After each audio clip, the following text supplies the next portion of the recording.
I'm just asking for your name, that's it. And I'm asking for yours too, sir. You could read it right here. You're only doing this for the camera. Can I get your name and you could take off after that. Welcome back to the LackLuster channel. Today's story was submitted by ZM. It is currently the only video on his channel, but be sure to head over and let him know I sent you. The video starts as officers Castañeda and Costilla are attempting to identify a citizen that appears to have had a confrontation with contractors that were hired to make repairs to the property he was renting. Yes, sir. So I have who I'm talking to, alright? Okay. May I get your name, please? Yeah, it's right here.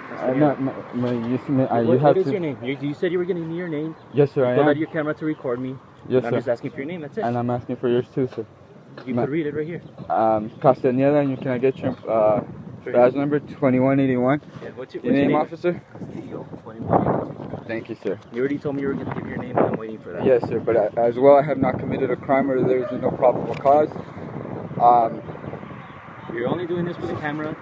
Brown versus Texas indicates an individual does not have to identify himself without committing a crime or there being a probable cause. In Brown v. Texas, the officers did not claim to suspect Brown of any specific misconduct, but tried to identify the man for suspicious circumstances. When Brown refused to identify himself, he was arrested for violation of Texas Statute 3802, which states, a person commits an offense if he intentionally refuses to give his name, residence address, or date of birth to a peace officer who has lawfully arrested the person and requested the information. Has lawfully arrested is the key point that to this day, many officers are still poorly trained on. Failure to ID is a secondary charge, and in Texas cannot be used as a base charge to arrest an individual. You were obstructing a route of entry that these guys I was not obstructing a route of entry.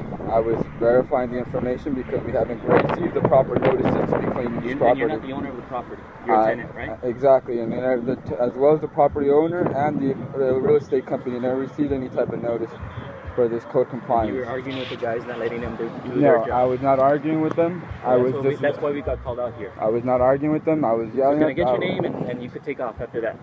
Yes, sir, but as well, I did indicate that Brown versus Texas indicates an individual does not have to identify himself without committing a crime. I just gotta know who I'm talking to.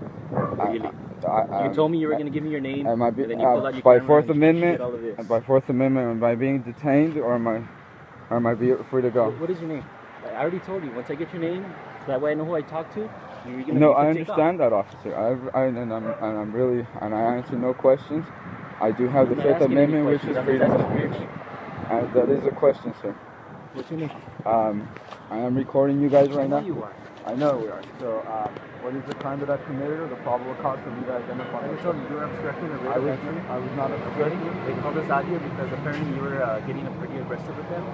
Not letting them do their job. I was actually on my porch talking to my real estate, the real estate company that's managing this property. Okay, what apartment do you live in? They could point that out to you. I'm not going to waste my time anymore. Go ahead and take off. Thank you very much, officer. Thank you very much, officers. Let's go. Let's go. That's all we had to do. Let's go. Don't do anything else. Don't just go inside the car. Just go inside the car. There's nothing else to do. All right. I still got the camera recording. I still have the camera recording. Thank you, officers. Thank you. Thank you. Have a good day. You don't do that shit.